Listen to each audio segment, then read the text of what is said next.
Hello everyone, welcome back to the channel. आज का topic है what are olympiad exams and why are they important. Olympiad exams नाम तो आपने बहुत सुना होगा, पर कई लोगों को ये नहीं पता है कि ओलंपियाड कौन कंडक्ट कराता है, कैसे एग्ज़ाम्स होते हैं। तो आज इस टॉपिक के बारे में हम डीप में डिस्कस करेंगे। इस चैनल पे आपको ओलंपियाड एग्जाम्स के बारे में बहुत सी इन्फॉर्मेशन मिल जाएगी, बहुत से इन्फॉर्मेटिव वीडियोस मिल जाएंगे। तो चैनल को सब्सक्राइब ज़रूर करिएगा एंड अगर वीडियो अच्छा लगता है तो लाइक ज़रूर करिएगा। First things first, what are olympiad exams. क्या आपको पता है कि ओलंपियाड एग्जाम्स नाम ही ग्रीक ओलंपिक गेम्स के नाम पे रखा गया है, that reflect competitive spirit and rigour that they entail. मतलब जैसे ओलंपिक्स में कंपटीशन होता है, वैसे ही ओलंपियाड एग्जाम्स कॉम्पिटिटिव एग्जाम्स होते हैं जो कि बच्चे की अलग अलग सब्जेक्ट में नॉलेज टेस्ट करते हैं। नाउ द सेकेंड थिंग कि इनको कंडक्ट कौन कराता है। ओलंपियाड एग्जाम्स को ऑर्गेनाइजेशंस कंडक्ट कराती हैं। स्कूल वाले इन ऑर्गेनाइजेशन से एसोसिएटेड हो सकते हैं या नहीं भी हो सकते हैं। कई बार पेरेंट्स ये बोलते हैं कि बच्चे का स्कूल ओलंपियाड एग्जाम्स कंडक्ट ही नहीं कराता है। तो ओलंपियाड एग्जाम्स स्कूल में तब होते हैं जब स्कूल ऑर्गेनाइजेशन को कांटेक्ट करता है एंड ऑर्गेनाइजेशन वो स्कूल में ओलंपियाड एग्जाम्स कंडक्ट कराती है, डायरेक्टली स्कूल वाले नहीं कराते हैं। इसका मतलब ऑर्गेनाइजेशंस होती हैं, गवर्नमेंट ऑर्गेनाइजेशंस होती हैं, प्राइवेट ऑर्गेनाइजेशंस होती हैं। गवर्नमेंट जो कंडक्ट कराती है ओलंपियाड एग्जाम्स वेरियस सब्जेक्ट्स में, वो थोड़ा हायर क्लासेस के लिए होते हैं, जनरली 6th-7th ऑनवर्ड्स होते हैं। प्राइवेट ऑर्गेनाइजेशंस में भी कई रेप्यूटेड ऑर्गेनाइजेशंस हैं, जैसे ITO, SOF, ये सब जो ऑर्गेनाइजेशन कंडक्ट कराते हैं एग्जाम्स, ये छोटे बच्चों के लिए होते हैं, लाइक फर्स्ट ऑनवर्ड्स होते हैं। उसके बाद कुछ ऑर्गेनाइजेशंस होती हैं जो और भी छोटे बच्चों के लिए, यानी कि प्री प्राइमरी के बच्चों के लिए, KG नर्सरी के बच्चों के लिए भी ओलंपियाड कॉम्पिटिटिव एग्जाम्स कंडक्ट कराते हैं। क्वेश्चन नंबर 3, कौन से सब्जेक्ट होते हैं एंड किस लेवल पे कंडक्ट होता है। These exams cover a wide variety of subjects. Mathematics, arts, science, languages जैसे सब्जेक्ट रहते हैं एंड कई ऑर्गेनाइजेशन तो एस्ट्रोनॉमी जैसे सब्जेक्ट्स में भी कंडक्ट कराती है। छोटे लेवल पे बेसिक से सब्जेक्ट्स रहते हैं, जैसे कि अगर आप नर्सरी LKG के बच्चों की बात करें, UKG के बच्चों की, तो उनकी इंग्लिश रहती है, मैथ्स रहती है, ड्राइंग, आर्ट्स रहता है।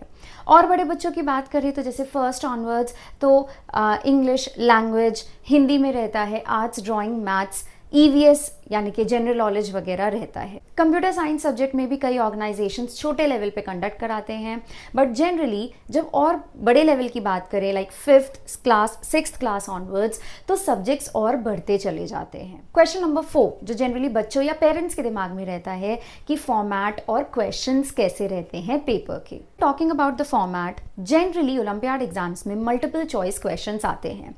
कुछ ओलंपियाड्स में शॉर्ट आंसर क्वेश्चंस आते हैं। लेवल की बात करें तो ऑलमोस्ट हर लेवल के क्वेश्चंस आते हैं, तो थोड़े सिंपल से बेसिक लेवल के क्वेश्चंस भी आते हैं, उससे थोड़े डिफिकल्ट क्वेश्चंस भी आते हैं एंड कॉम्प्लेक्स प्रॉब्लम्स तो रहते ही हैं जिसमें एक कॉन्सेप्ट की या सब्जेक्ट की इन डेप्थ अंडरस्टैंडिंग चाहिए रहती है। नेक्स्ट इज कि ओलंपियाड एग्जाम्स होते कब हैं जनरली। तो इन जनरल ओलंपियाड एग्जाम्स नवंबर, दिसंबर या जनवरी के टाइम पे होते हैं। जैसे मैंने शुरुआत में बताया कि अलग अलग ऑर्गेनाइजेशंस कंडक्ट कराती हैं, तो हर ऑर्गेनाइजेशन के ओलंपियाड एग्जाम का डेट अलग होता है। एग्जैक्ट डेट्स के लिए, रजिस्ट्रेशन डेट्स के लिए आप जिस ऑर्गेनाइजेशन का बच्चे को एग्जाम दिला रहे हैं, उस ऑर्गेनाइजेशन की वेबसाइट को रेगुलरली चेक करना पड़ेगा। मान लीजिए आपका बच्चा क्लास 3rd में है और आप ITO का उसको ओलंपियाड दिला रहे हैं मैथ सब्जेक्ट में, तो उनकी वेबसाइट आप मई, जून से चेक करना शुरू कर दीजिए, क्योंकि जनरली इस टाइम पे रजिस्ट्रेशन स्टार्ट हो जाते हैं। और भी ऑर्गेनाइजेशंस, नॉर्मली इन सब का रजिस्ट्रेशन डेट आसपास ही शुरू होती है, तो आप अप्रैल, मई, जून इन सब में आप चेक करना शुरू कर दीजिए। एंड एग्जाम्स की डेट भी सबकी ऑलमोस्ट आसपास ही रहती है, तो एग्जाम्स नवंबर, दिसंबर में शुरू हो जाते हैं एंड जनवरी या कुछ ऑर्गेनाइजेशंस के फरवरी में भी होते हैं। नेक्स्ट पॉइंट इज, पेरेंट्स को कन्फ्यूजन रहता है कि आपको अपने बच्चे को ओलंपियाड एग्जाम्स दिलाना चाहिए या नहीं दिलाना चाहिए। See, this is something very personal. अगर आपका बच्चा किसी एक पर्टिकुलर सब्जेक्ट में अच्छा है और आप उसके स्किल्स को और बढ़ाना चाहते हैं, उसको आप नेशनल इंटरनेशनल लेवल के कंपटीशन में बैठा के देखना चाहते हैं कि उसको कहाँ वर्क करना है या वो किस लेवल पे स्टैंड करता है।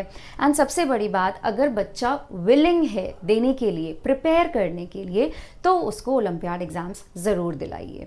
इन केस अगर आपको लगता है कि आपका बच्चा पढ़ाई में उतना अच्छा नहीं है, बट स्टिल उसको उसके थोड़े स्किल्स डेवलप कराने के लिए या किसी पर्टिकुलर सब्जेक्ट में इंटरेस्ट जगाने के लिए भी आप उसको ओलंपियाड एग्जाम्स दिला सकते हैं। बट जो भी अगर आपका केस है, बच्चे को फोर्स मत करिए ओलंपियाड एग्जाम्स देने के लिए, आप बच्चे का कंसेंट ज़रूर लीजिए। वैसे ओलंपियाड एग्जाम्स दिलाना क्यों इंपॉर्टेंट है, इसके क्या बेनिफिट्स होते हैं, ये सब डिटेल में एक वीडियो में डिस्कस किए गए हैं। उस वीडियो का लिंक आपको डिस्क्रिप्शन बॉक्स में या आई बटन में मिल जाएगा, चेकआउट ज़रूर करिएगा। इस तरीके के और वीडियोस देने के लिए चैनल को सब्सक्राइब करना मत भूलिए, बेल नोटिफिकेशन हिट करिए एंड ऑल नोटिफिकेशन सिलेक्ट करिए। मिलते हैं नेक्स्ट इन्फॉर्मेटिव वीडियो में। बाय।